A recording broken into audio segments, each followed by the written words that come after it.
Hola, Colchoneros. We are back. This time without Alex. He's sick. So it's just me and Fran today talking about the preview of the Galatasaray Atletico game in the Champions League.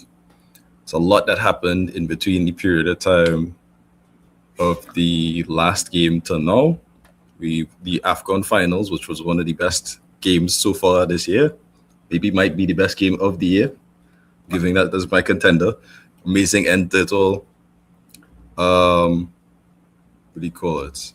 We have a lot to talk about in regards to Galatasaray and how we break down these things. We have some transfer talks to talk about, some concerning transfer talks to also talk about as well, and then what it implies, especially with Barcelona dropping points, what that means for us in the league, what that means for us, what is our expectations from different things. So yeah, let's start off with the Galatasaray part, which should be the seventh match day for us in the Champions League. So this is the hardest of the two games that we have to play. This is the game where we're away from home. We're not particularly good away from home. Galatasaray is a very hard team to play away from home notoriously. And it's Turkey. It's never going to be easy in a Turkish team away from home. However, this is go ahead. No, I was going to say that I feel it's especially hard, or like I feel like if this game was at home, it wouldn't be such a huge deal. But at Turkey, with our away form, it's going to be super tough. Yeah, and worse yet, we have what do you call it? We have a very young set of players who have come in who are probably not accustomed to certain aspects of this. So maybe Almada would be familiar with it because of him playing in Argentina. But when you look at Pubil, when you look at what do you call it? Even Baena and these other places, like this is a very different atmosphere to what you get in a lot of different areas. They're not.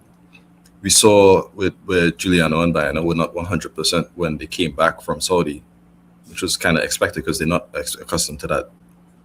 But this is again another thing where it's like, have you ever played at this level for this type of teams against these teams? Things to look at. So what are your initial thoughts, Fran, on the Galatasaray Atletico game? No, I think it's going to be a tough game, of course, because they are a good side. You know, if you compare them to the rest of the Super League, they have insane quality.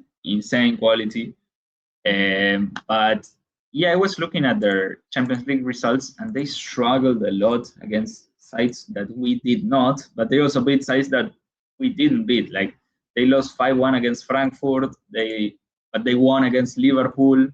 They lost then against Union Saint-Gilloise.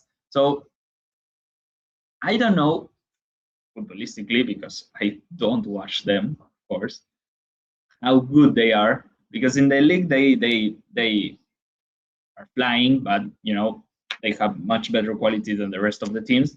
But in the Champions League, you know, they are 50-50. You know, some good wins, bad wins. So I'm not 100% sure how good they are.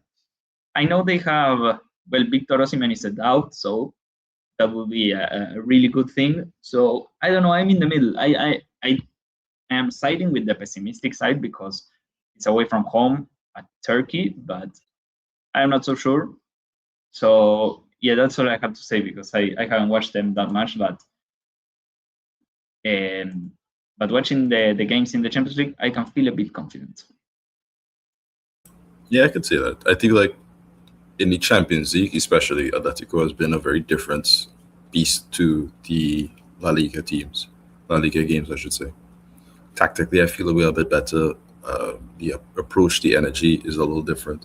I think even in the games that we didn't necessarily approach the game correctly, the energy was correct. When you look at the last game with the PSV, really good game from us, even though I think tactically we should have done a lot better. Really good game in terms of the players just injecting some level into it and managing to get a win that I think if you play that 10 out of 10 times, I don't necessarily think we win 10 out of 10 times. You know what I mean? So Yeah. if you can do that same thing, hopefully with the tactical know-how and also some of the benefits, then yeah, this should be a much better approach to the game. Now, I don't think it would ever be easy because Galatasaray have a lot of really good players. They have players like Gabriel Sara, who I think is a fantastic midfielder. They have Victor Osimhen. They have Gundogan. They have a lot of really good players. Things people Sané. yeah, we have Sané, somebody who is actually a little concerning because very very fast winger against either one of Ruggeri or Hanko. Probably going to be Ruggeri. Probably Ruggeri, and I'm not comfortable with that. But I think the only good thing is Sané that hasn't taken on a lot of defenders in recent years. So hopefully you just cut him before he decides to make that run. But in terms of their results, though, Galatasaray, as you mentioned, they had the three standout games that you look at and be like, well, they lost to Union Saint-Gilloise at home, which is a surprise. But then they lost like 5-1 to Frankfurt, and we didn't think Frankfurt was a particularly good team. In fact, I'm a little disappointed we didn't keep a clean sheet against Frankfurt, actually. So a little strange, but then they also beat Liverpool. So this is one of those things where you're not really sure what the implications are. But I think a key thing that I can say from the 3 games I've watched of Galatasaray this season is they're not particularly good against set pieces, especially corners. So if we can take advantage of that, which we haven't really done too much, more so in the Champions League than in anywhere else, I think this is something we should take advantage of. And if that is the case, I would like to see maybe both Jimenez and Puyol on the pitch later on in the game so they can take advantage of these situations. But today I saw on Twitter that Puyol has the second best aerial duel win percentage of the top 5 leagues. So that's not very shocking. nice. Very great first half, but not shocking, I guess. Yeah, and I was watching. I was looking if Sorloth ever scored against Galatasaray because he played in Turkey, and he did score against Galatasaray at their stadium in a 3-1 win in 2020. So that's nice. Interesting. I forgot that he played for Trabzonspor. Yeah, that makes sense. Okay, well, there's some maybe he can build up for that, like how he did for the Real Madrid game and the Barcelona games up until he reached Region 1. So, yeah, I guess we should talk about the predicted lineup. I don't want to leave it a little too light, but we do have other things like the transfer stuff to talk about. So we'll switch to the predicted lineups. We haven't gotten any information on news in terms of the lineups, and the last game was supposed to be rotation. So I'm not sure what we're going to get today.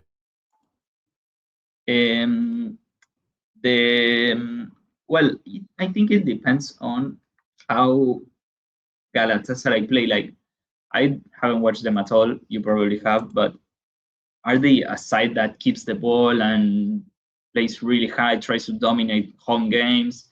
Their defensive line plays super high, because that probably will change how we approach the game, no? I mean, probably, but how much variability is there? You know what I mean? Like certain positions have kind of been locked down now, I feel like. Well, that's true. Some player that we have a short squad right now. Yeah, we've lost 4 players for transfers. Nico Gonzalez is back from injury. I don't know if he'll play, but he's back from injury in the squad. Longley is still out. So we have went from 24 to now we're on 19 players in the squad right now, which is usually going to be at least 2 of those are keepers. Yeah, so not a very deep bench this time around, and certain players shouldn't even be coming up if things are coming in the right positions. So I guess let's see. We'll probably agree on the back line. Or actually, no, we don't know for the back line. We know Llorente will play, and we know Hanko will probably play.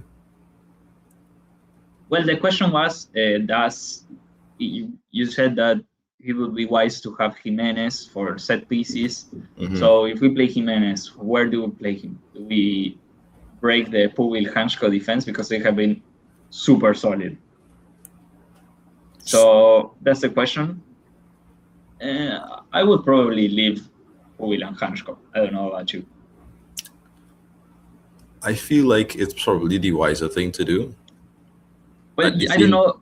I don't know if the people know it, but despite me being Uruguayan and loving Jimenez across the years since he came to the club, lately I have been a little distant with him. You know, I right now I don't know if I have him above Hansko and Pubil.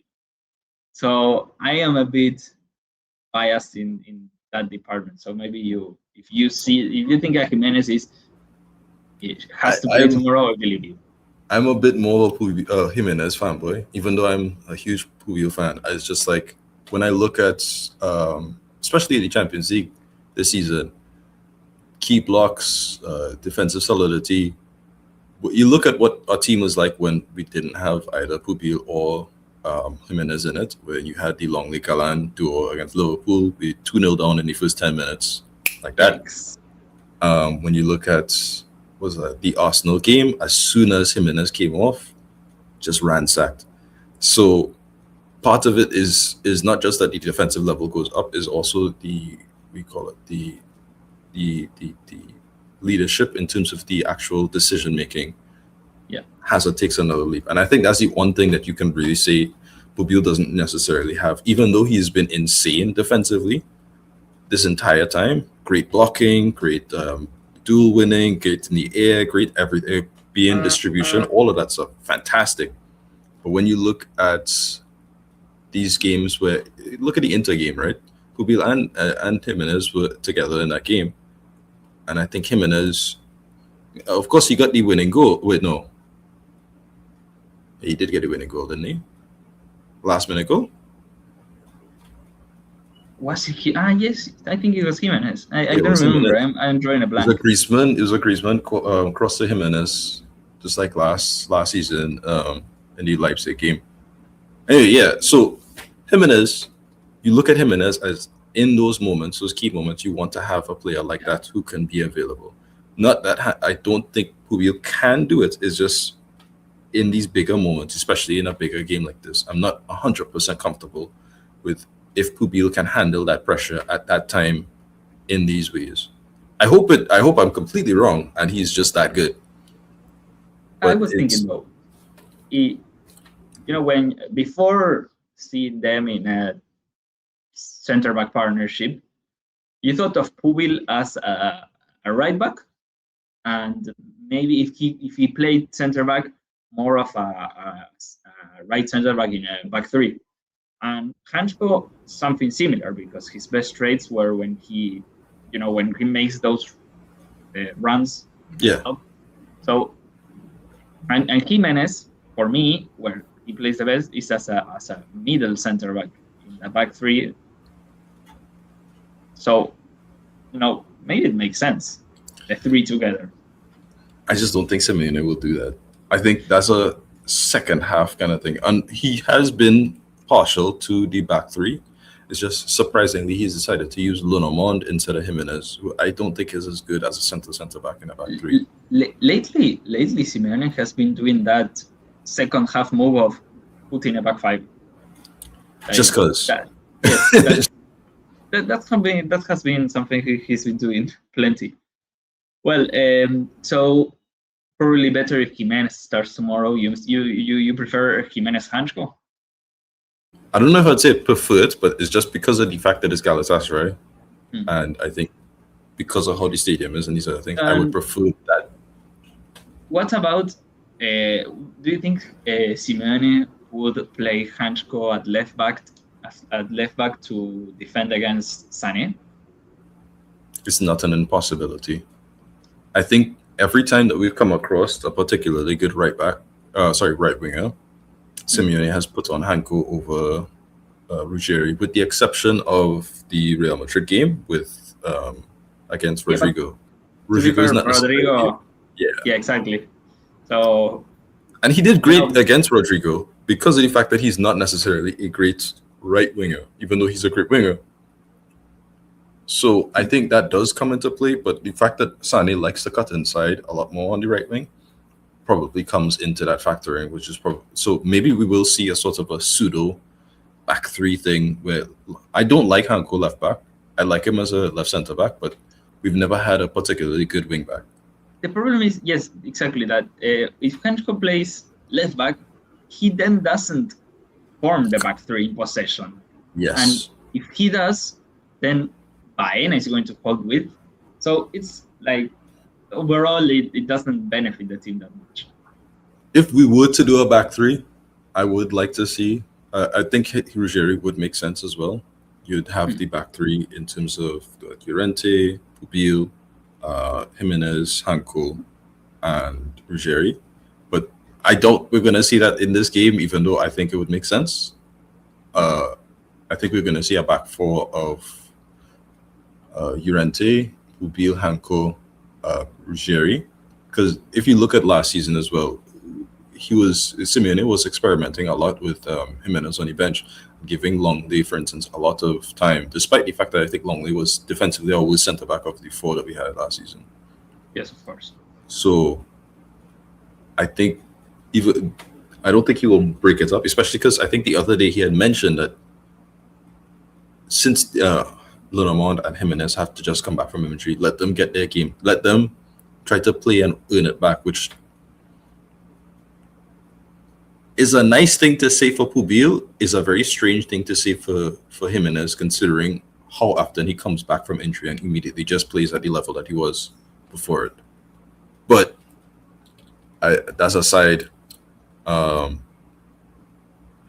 let's move to midfield. Midfield, yeah. So Juliano will start. There's no ifs on that. Of course. Arias will start. Yes. Is it going to be Cardoso? Wait, I didn't, as people, I don't know if you told the people, but I didn't watch the Alaves game. Yeah. That's why I wasn't in the last episode. But how did Johnny play? He was great. Not as expansive as the Real Madrid game, where he was having to make those runs almost like an 8 at times. But in this game, he was, every time that you looked at Alaves trying to make a play to the box, sweep it up, counter done. So I think the only thing that didn't happen was there was a stupid foul that he made because he made a mistake control in like 28th minute or something. And he got a yellow card very early on. Never made a challenge that was particularly bad from then, but it was one of those is like, yeah, you could have used that for like a actually dangerous one later on. You know what I mean?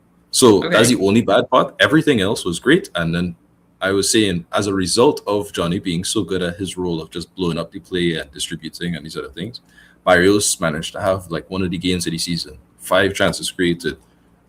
We call it. I saw that 5 chances created, and the was goal clear.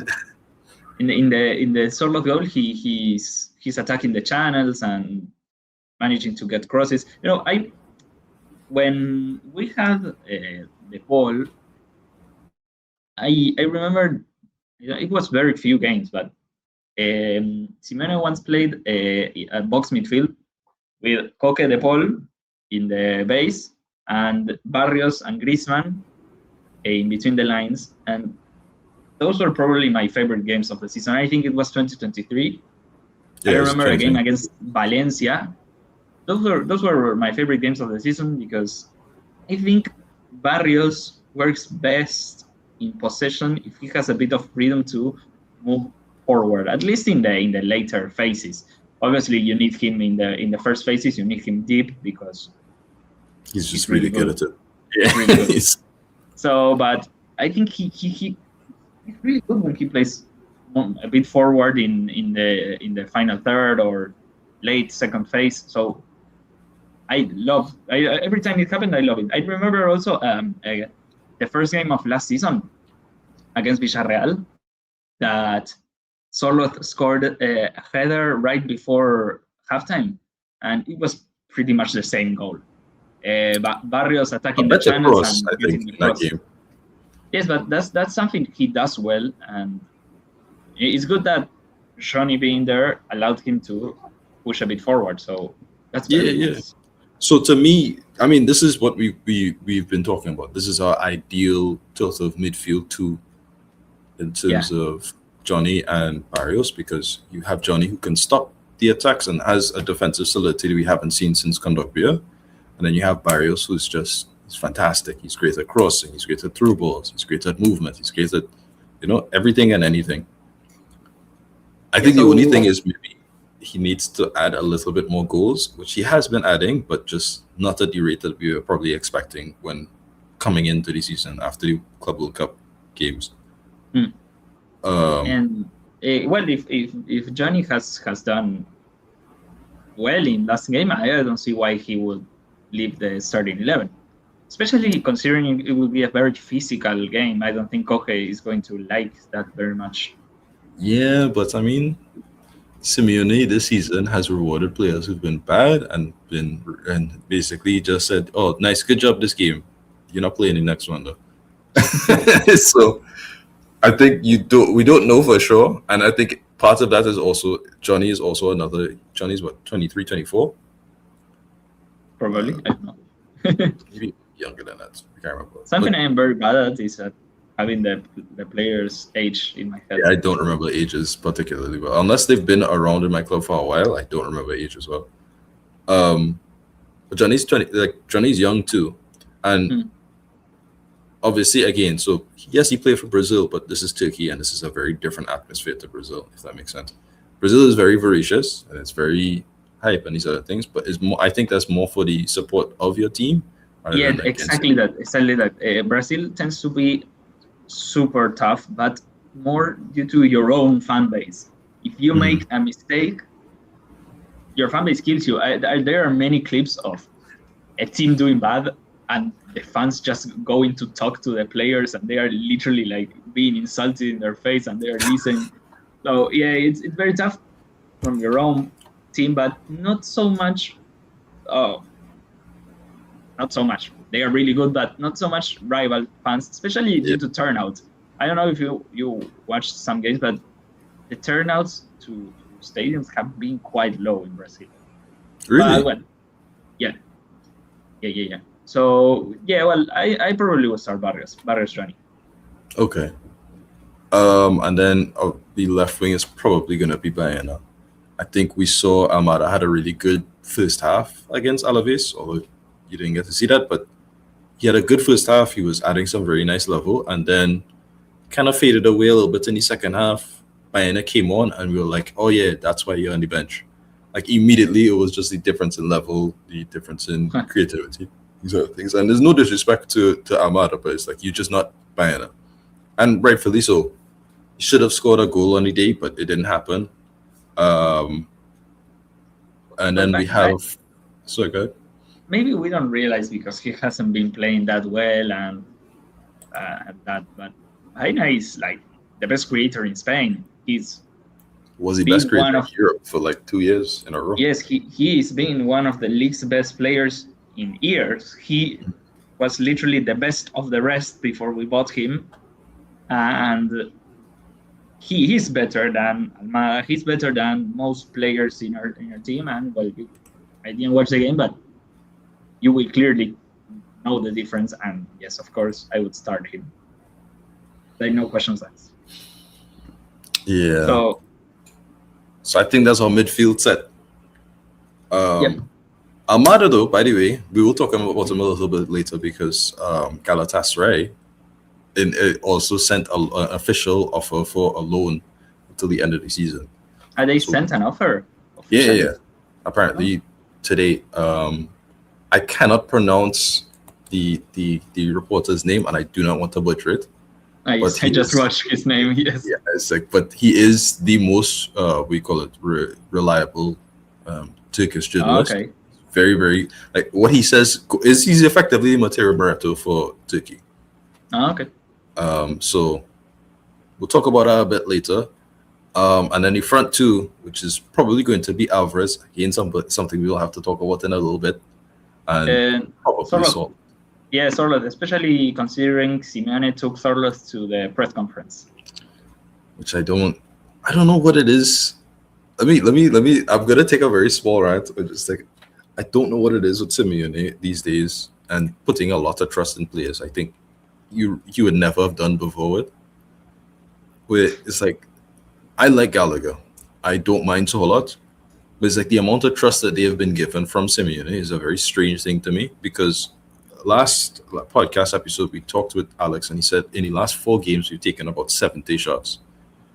We have scored 4 goals with that. That is a 5.7 conversion rate. That is bad. Wow. Not even like a if but or maybe. That's bad.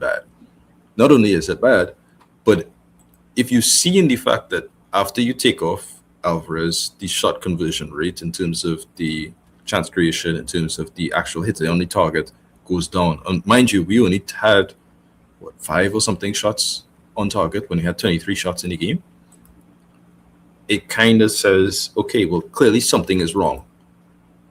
But the faith is still unshaken. And even though Solat has scored a lot more goals recently, I still cannot give my full commitment towards him because I just know that he's not better than the alternative. I've seen the other player. I know he's still better. And Alvarez in Champions League still is our top scorer, comfortably so. And he has been very good in every Champions League game, I think, without exception. Just every game, he's just been really good. So... Simeone has always been about consistency and not anything. He always insists with the players he wants them to perform well. I don't know, he likes them, and he insists, and always plays them despite not being that well. But we don't have really any other attacker in the club to play. To not play Sarlo. I don't think Griezmann is up physically for a game like tomorrow's. I would hedge a bet. Sorry, hedge a bet. What am I even saying? I would hedge a bet to say I feel like if Almada impressed him enough, I think he could be in that front two alongside Alvarez. Although I don't think that will happen just because of the fact that there's been a lot of faith in Solat. So we'll see probably Julian Alvarez and Solat in terms of that 4-4-2. The very few times we saw Almada and Baena together, usually Baena is the one playing as the second striker and Almada is playing deeper. Which is not ideal because we want the other way around. Yeah, so if Sorloth doesn't play and Almada plays in his place, it's probably going to be Baena besides Julian. Yeah. Whatever. That's it for the lineups. A lot to talk about here though. Transfer talks. So, where do we start? I think we'll just do a brief thing on the Kang In Lee. So it seems we've reported earlier today from Marsa that Kang In Lee is convinced about leaving PSG for Atletico. Now the real dilemma is probably getting over the hump for PSG to accept the situation to go to Atletico. They want him, so we want him regardless if it's a loan or permanent, whatever it is, we want him. And not just as a sporting level, which I think is really good. I think he had something that we kind of lack, which is part of the terms of everything that he's part of the new set of players in terms of the ability to press well, creative, really good off the ball while also being good on the ball. And I think he's a little bit underutilized in PSG despite that, because he's had last season he had about 1,600 minutes in total. This season he has about 800 or so. Not really featured all that heavily, but he's useful in terms of their squad whenever they have injuries. Like Doué's been out for a certain period of time, but Dembele's been out for a period of time. Kvaratskhelia has been out, So you need to have a player like him, I guess, for PSG. But I don't think is that necessary, especially because Mbaye, who was fantastic for Senegal in the AFCON the other day, you have Mayulu, you have a lot of other really good young players from your academy who could more than take up the spot and would be very willing to get that minutes. And they have just bought Draw. Yes, they also have Draw. Yes. So yeah, that probably they don't need him and could cash in for him, and he's a really good player, something we don't have at all. Mm-hmm. And Yeah, it's just a left-footed player that can play off the right. We don't have that at all, and he's a He's good also really dribbler. good on the left as well.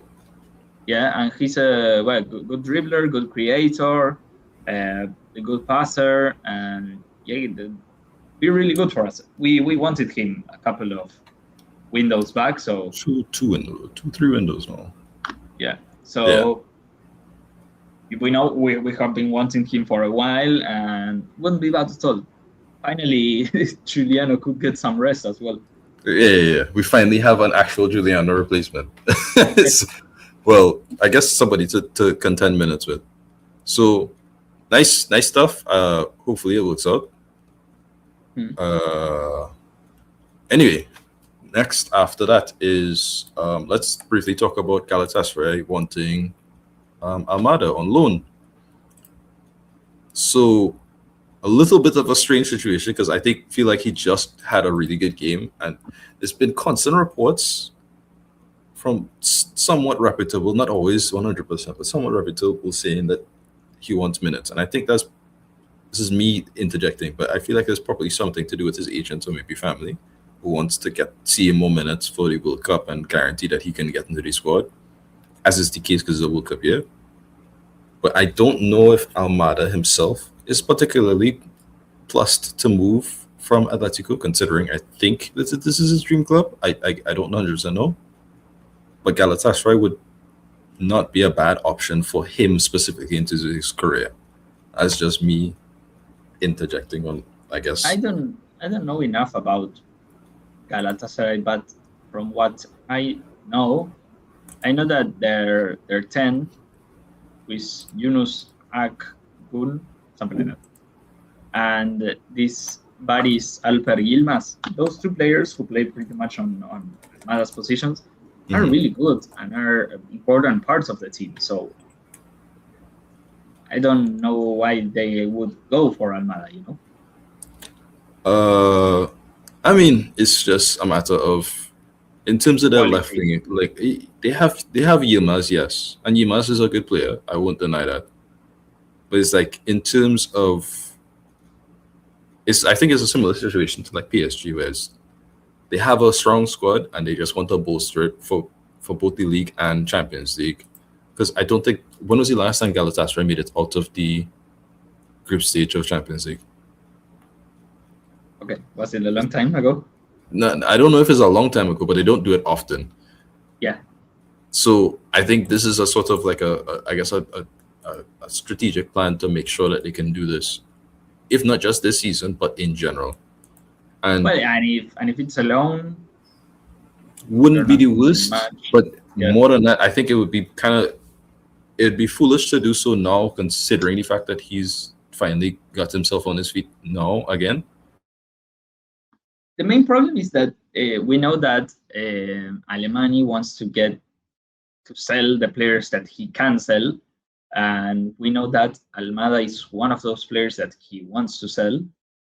And the main problem, as I was saying, the main thing with Almada is that we own 50% of him, and in our quest to sell him, it will be difficult to get our money back, considering we own 50%. Like, we bought him for 20 million for 50% of him, and the main talks about Almada were from Brazil, and Brazilian clubs do not have the money to pay 20 million for 50% of a player or 40 million for 100% of the player. So I don't know, maybe a loan with an option to buy can be nice to Galatasaray. I don't know. I suppose it is a bit strange how willing the club has been to sell Almada, but considering the fact that they went out of their way to get him, and they even sold Lina to get him, but I digress. Not necessarily the winger that we were looking for. Let's say that.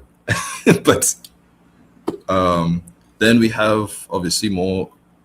We didn't really talk about it the last time, but we have. Let's just briefly go over the midfielders that we are interested in. So there's 4 midfielders that we've been reported to be linked with. It's Um, Edison, which we have talked about. João Gomez, which we've talked about. Casado, I think we talked about that in the last podcast. I'm not sure if you were here for that. And then we did not talk about Bernal, who's also a linked. So 2 Barcelona players, which we have not seen fees for. And then Casado and what do you call it? Casado as well, and these other 2. So it little bit of a strange situation of the midfielders that we're looking at. In terms of the profiles, I don't think any of them are particularly similar at all. Maybe Edison and João Gomez, but the other 2 don't really fit the same mold as the previous 2 that comes with it. João Gomez and Edison, I think, are players who can kind of play 6 and 8. Yeah. Maybe Edison's a little bit better as a 6, but these 2 players, clearly built for the top of it, have been playing it for a while. Casado kind of has been playing it, more of a deep line playmaker. Bernal, although people call him a DM, kind of a similar kind of profile, where it's sort of a more of a link up in terms of these aspects of it. Not necessarily great off the ball, but coming off of an ACL, barely any minutes a season. I don't, for me, my personal opinion, both of the Barcelona players should not be an option for us, especially because of the fact that we have academy players to look who have been wanting a debut. But more so, if we were to go for one, it should be Casado. But if not a fan of Bernal, not necessarily a great fan of Casado, because I don't even know how much we're paying for it. And then worse yet, I don't think we should be in a position where we're giving our club rivals any sort of financial fair play power like we did with Longley, which was complete nonsense as well. So what do you think on the list of the midfielder options? Well, I wasn't there when you guys talked about Casado. Bernal, even if he is good, he won't be. We don't know how well he's going to return from an ACL injury. You don't know how fit he is, and considering we need a short-term option, it's not the best thing to go for Bernal. And from what I remembered, before his injury, Bernal and Casado, usually Bernal was a bit higher rated from the fans and probably be a bit more expensive. From what I remember, maybe I am thinking about it wrong, but Casado I do like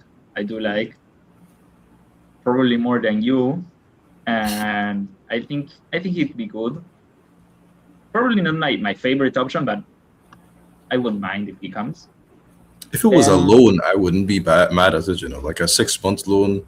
Yeah. And just call it. But even then, the principle is if you have Taufik in your what you call it, your bench for like 4 months and you don't give him a debut and then you sign Casado, I don't know. Casado goes against what I said I want from my midfielder, because Casado is very specific player. Like, I don't think he's very versatile. He covers a lot of needs. João Gomez, for me, is the one that fits the best due to what he offers.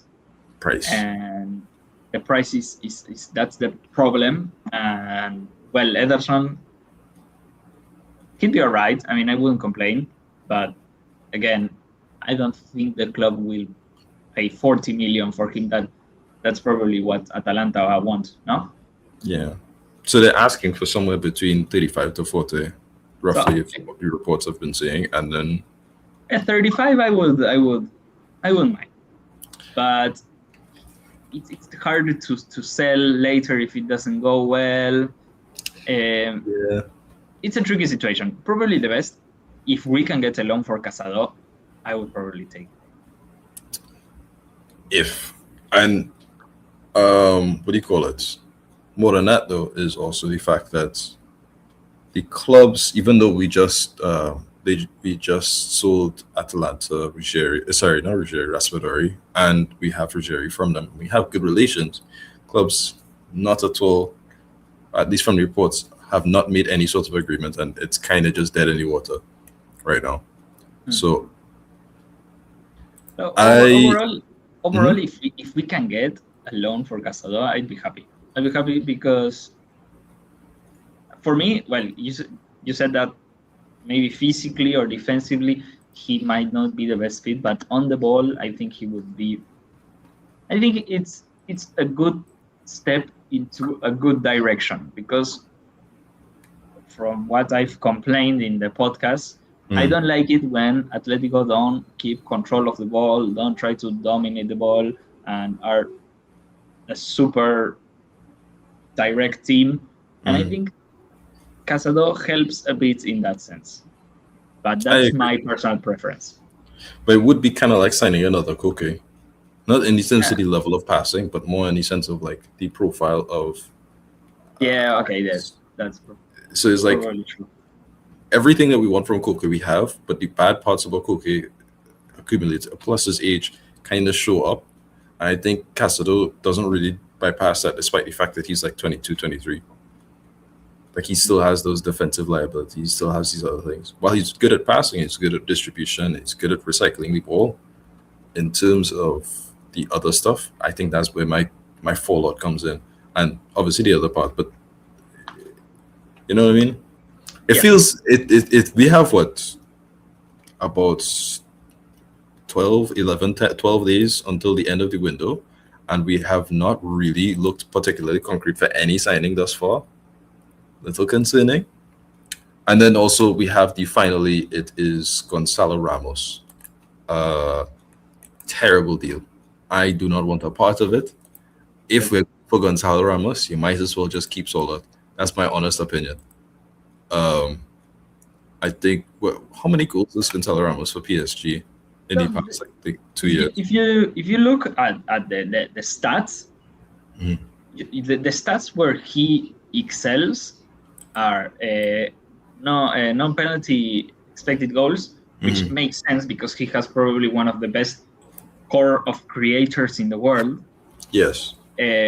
Shots, he takes a lot of shots, touches in the box, which makes sense because their team dominates a lot, and then not a lot more. Like he excels at certain stats against a goal that makes sense considering he's playing in one of the best setups for striker there is. So overall, I don't think it's a very intelligent deal, and I don't think he gives us much better things than Sorlo. Yeah, that's the part where it's like kind of just like you have all of these things working for you, but Luis Enrique, who I think if you give him an actual striker, will always use an actual striker, has barely touched you in the past 2 or 3 years now. You like the amount of goals that he scored up until now in the league is almost the same amount of goals that Solas has scored only in last season. Not a great thing, and Solas is not a great fit for us despite that, and he scored that amount.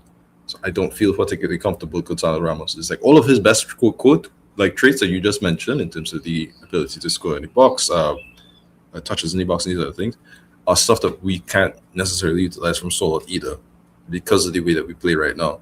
So I don't feel particularly comfortable with that. I don't think it will be a cheap fee at all. If we were to go for an ex-PSG striker, Colomboani would be better, and even that isn't necessarily a great option considering his form. So The thing is, we think about it. Are you improving Sorlov? If you're not, then don't buy it. Don't buy it. that's what I think. Like if you're going to get a new nine and you want to get the thing, you need to say, okay, what is the base of Solot? How do you get better than Solot? Are you looking for is the finishing the thing that you're missing? Because I don't necessarily think it's finishing is the bad part. I think it's the movement. I think it's the link up. I think it's these other things that are actually lacking from it. Finishing is not actually that big of an issue for Solot, although in the air it is. But despite the fact that he scored a goal last game from a header, but in general, it typically is. Yeah, and someone that stylistically fits what Atletico wants is the main thing we need. No, but that makes sense. We need something that fits us, and sometimes, most of the time, Sorloth doesn't fit what Simeone wants from the team, and that's an issue. So you need to look thinking about what you want from your team. Look, Levante are trying to sell at a young this window so they can reinforce other parts of their squad. Right? And I was saying, if you're going to get somebody for 20, 25 million, this is about as good as it gets for a young striker. but that wouldn't, like, not even selling Sorloth. Like, that's a You could just perfect get him. Raspadori. You don't need to sell Solar for that. You could just get him. Yeah, a perfect Raspadori replacement. He's a great striker for us. Would be a great striker for us. Yeah. I feel the same way about Alvaro Rodriguez, although he has ties to Real Madrid, of course. But it's like you have two very good young strikers who are visibly on a very cheap market, and you're saying, let's go for Gonzalo Ramos. Very clearly, I have not proven myself despite being on one of the biggest teams in the world.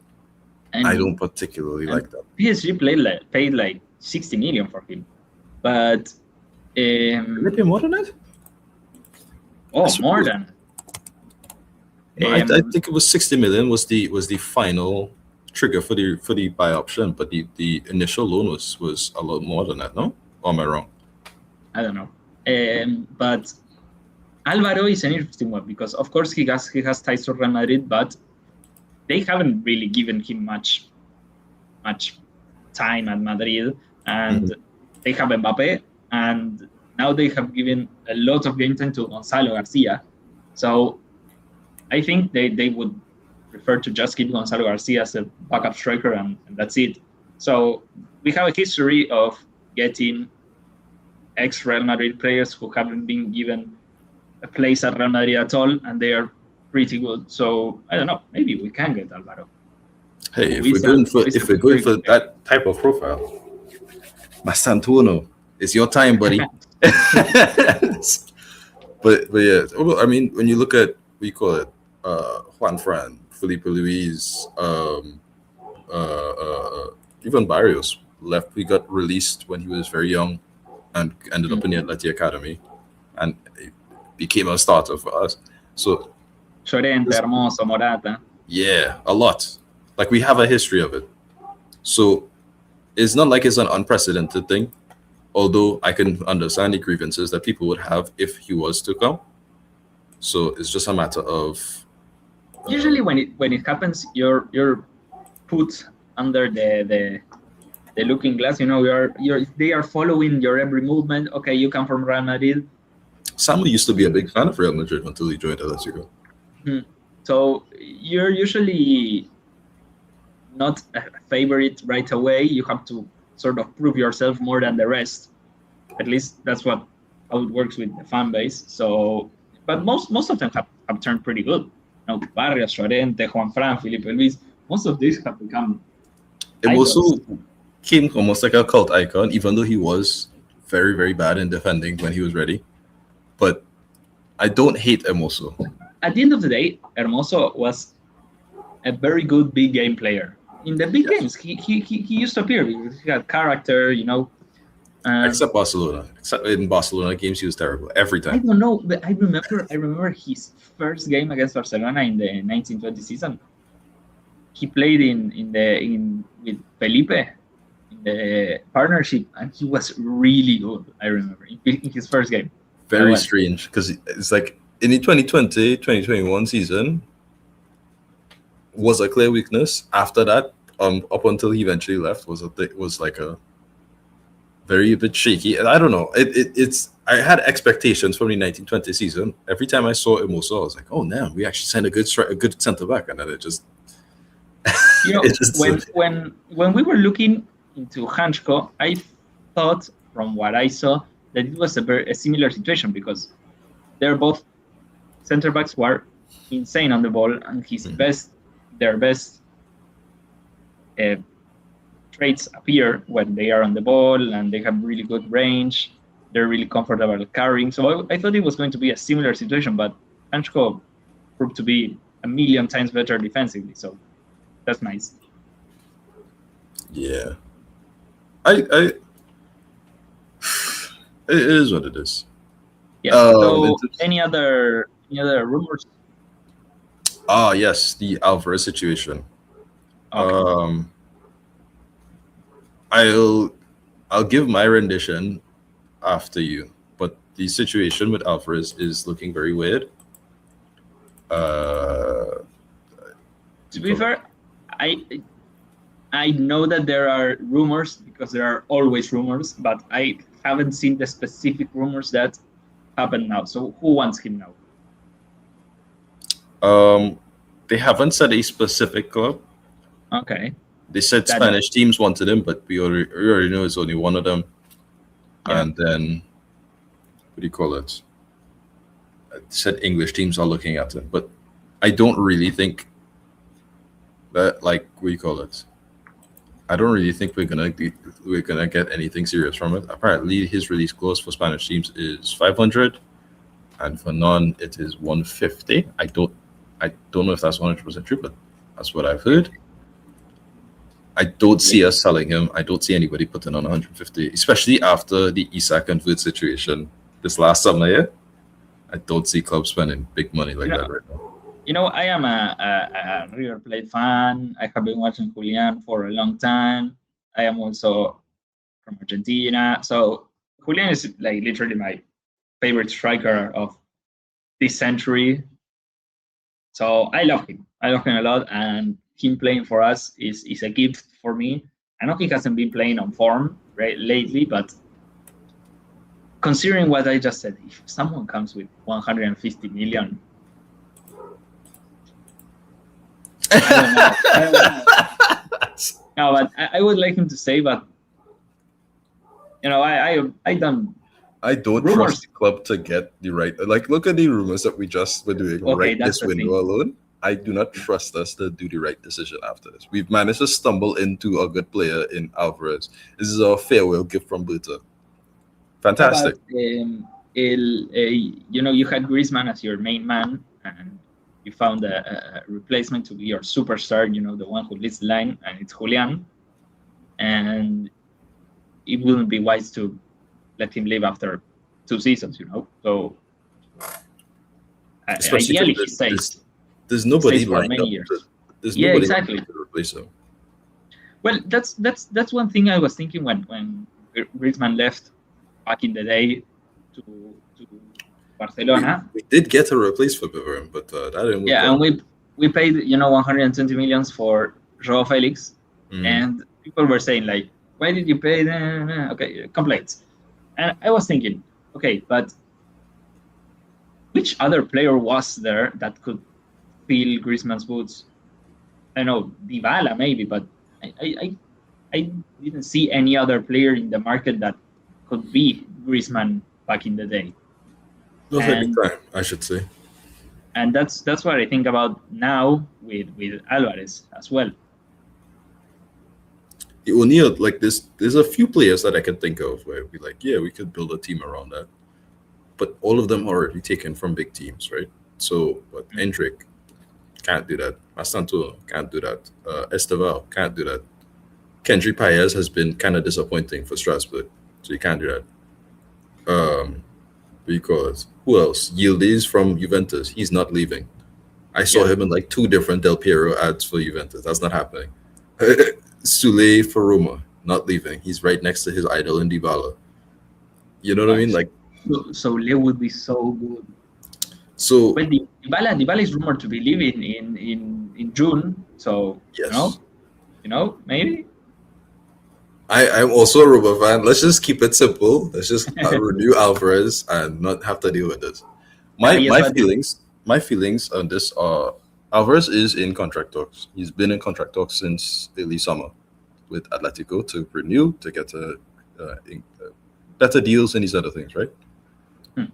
Is it strange that we have had throughout this entire period of time talks about Alvarez leaving throughout the summer till now? Not really. Has Alvarez really disappointed us this season? I wouldn't really say disappointed. I think the game plan has changed. Last season, he was giving a lot of trust and he stepped up to the plate. This season, he has been, for a lot of this period of time, taken aback a little bit. Yeah, He's been subbed off quite often this season. He has been not necessarily the main player in terms of the front two. A lot of things are very strange about that situation with Alvarez in Atletico. But he has been disappointed because he hasn't been scoring the goals like last season. But creatively, he has been the best in the team. I was looking the other day at creative numbers from La Liga, and he's up there with I know Rafinha, Lamine, Pedri, all of Pedri. them. Now, It's- Pedri is like super separated from the rest. Like he's top corner, but Julian Alvarez has been really good creatively, but not so much scoring. And it makes sense considering the positions he's been playing, the parts of the pitch. To me, it is a matter of, is it really a matter of just, oh, we just need to switch the rules? Sometimes my initial thought is like, oh, it's all Solot fault. If we switch Solot, we can get a better thing. But it's just like there's a lot more to it than that, I think, as I've gotten into it. I think it's not as simple as just because could you get a situation where Solot and Alvarez score reliably in Atletico? Probably, yeah. Have we managed to see it in the past 6 months? No, not really. Even though I think we've even been a bit more Solot centric recently, we're still not really getting to Solot's best interest either.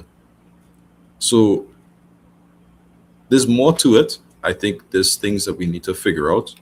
Alvarez, having clubs look at him is fairly normal for a big player like him. Does that mean it's going to happen? Probably not. When you look at superstars who have moved in recent years, I think Dembele and Griezmann are like the last two in my mind. There hasn't been too many like real, honest to goodness superstars who have left in recent years. So, and there were talks about Vinny, but again, I guess Mbappe to Real Madrid, but that was a free. So when it comes to actual like cost, I don't know to say. Is it really going to happen? But at the end of the day, rumors are always going to appear, especially with your best players. So, sometimes you don't have to take them seriously because, well, I remember that not so long ago, the rumors appeared that we had Julian's contract renewal really advanced, and I don't know what happened to that, but,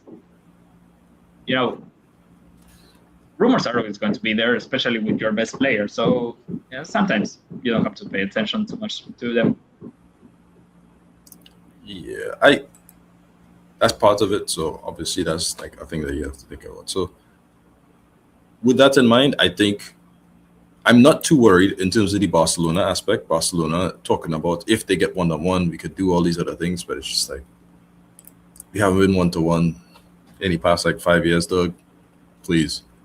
You said you're going to sign Rashford, so I don't know what's going to happen. I don't think you have money for Alvarez right after that either, and you still need to replace Young as well. Lots of things I don't know about in terms of the Barcelona situation, and I won't talk too much on Barcelona, obviously. But in terms of the English stuff, I could rule out Chelsea because they don't sign anybody over the age of 23. I could rule out Arsenal. They just spent a lot of money on Gyökeres. I don't think they're going to fall back off for that yet. Liverpool as well. They spent a lot of money in Isak. I know that they are looking for somebody because of the fact that Isak is out, probably going to be for the rest of this year. And I say this knowing it's 2026 because I believe it's an ankle, it's a leg break, so he'll be probably out. Yeah, but they're probably not going to spend 150 million. Yeah, they're not spending the same amount as Isak on another player, knowing that you already have Ekitike. So they're probably just going to get somebody who's like a... City also no way because he just left. Yes. So the fact that he left the Premier League and left England and he said he doesn't like it and he likes it a lot and his family likes it, probably, at least in my indication, it feels like he's looking to get contract talks to get improved deal. And fair enough. But it doesn't help that he's in bad form and we are not helping his situation either in terms of these other things. So the rumors, the only reason we're giving it credence is because of how bad the situation is for Atletico in general right now in regards to Julian. If you think about it, probably the transfer that makes the most sense for Julian is probably Barcelona, but they don't have any money to pay 150 million. So stay calm. He's not going to leave for now. He's going to renew. He loves. Usually, Argentinian players love Madrid because and don't like Manchester that much because the climate in Manchester and it's a bit ugly. But Madrid is perfect for Argentinians, and Madrid is very similar to Buenos Aires. So usually Argentines love it here. But we know because we have a shit ton of them in the team. But yeah, I don't think he's going to leave. Yeah, I don't. I mean, Simeone. I just seen that Simeone in the press conference was asked if he thinks that Julian Alvarez will step up tomorrow, and Simeone said that yes. So be aware of that. I mean, of course he would. He scored 4 goals in 5 games in the Champions League. He's been great. Speaking of the Champions League, we kind of got lost there. Score prediction. Let's wrap this up. What do you think the score is going to be? Considering what I saw from Galatasaray's games in the Champions League, I think it's going to be a high score game. But I don't know because they have been all over the place. Like one high score game, one low score game. One high score game, one low score game. But I think it's going to be a high score game, like 3-2 probably. I'm going to say 3-2. To who? Them or us? Oh, okay. It's like, okay. No, for us. I think this is going to be a very tense and a very nervy 1-0 for us. I think we'll get a goal and probably set up shop. I think we'll be fine if we do set up shop. That's what I'm worrying though. Imagine if we get a goal and we set up shop and that's where they get us. Yeah. Because we have looked a bit better. Bad. Yes, we have looked better when we don't park the bus after scoring a goal. I think when you look at the Alaves game, obviously, okay, let me not say because you didn't watch the game, but that game, we were defending really well against Alaves up until the last 10 minutes or so, where Simeone decided to put on both Lenormand and Molina. So we switched our back 5. Molina's holding the width, and they're just getting crosses in. Just non-stop crosses. I heard that we won that game through luck because Lucas Roche had like 2 chances late in the game that would have been a goal. Yeah. And it's the same thing. It's the same issue. Like, okay, for the millionth time, our set piece defending is bad. We need to get a set piece coach. Please, Simeone, somebody, Almani, somebody, hire somebody. But that doesn't change the fact that I think up until Lenormand and Molina came onto this pitch, we were doing really well in terms of the defending. Alaves couldn't really create too many chances. They had a 1-on-1, I think it was. Was it? No, they didn't. That's a different game I'm thinking of. They had no shots on target the entire game. But if Lucas Boyer was on it, that was a 1-1. But besides that, fantastic. So I think, to me, if we were to defend well and Johnny plays the full 90, Lenormand and Molina don't come onto the pitch, and Nico Gonzalez does not come, like if those 3 don't come onto the pitch, and we keep Johnny on for the full 90, I think we have a solid and very realistic chance of defending out a lead and being comfortable with that. I don't know if Simeone has the same thought process though as me. But yeah, any final thoughts, Fran? No, it's going to be an interesting game. You know, Champions League, always nice. And yeah, it's going to be an early kickoff as well, so that's also nice. I'd rather early kickoffs because it fits better with. So I can watch another game and just be cool. Yeah, instead of something else. Yeah. So yeah, it's going to be nice. Hope we win. Yeah, and winning will position us pretty much in the top 8 for the second year in a row. So it's a crucial game. I think we need to win this game to have a chance at the top 8. The other part is we have goal difference as another major part. So ideally, if we were to win, we need to win by like 3-4, something like that. Just to but we can leave that for the Bodo Glimt game. Don't leave what you can do today for tomorrow. You feel like you could do it in this game and the next game instead of just. Yes. If you could do it, I mean, this is Galatasaray away. This is not easy place to do this, but yeah, this is a must-win game if we want to win the top 8. We are already qualified, I think, to the knockouts. So we need these 2 to get the top 8, and then after that, it's a matter of who we get. I don't think people realize how crucial top 8 is, because adding another 2 games to a really tight schedule that is going to be in February, March, it's killer. Especially when I think a lot of us, we finally thinned out a bit of our squad and realized we were lacking a bit of quality.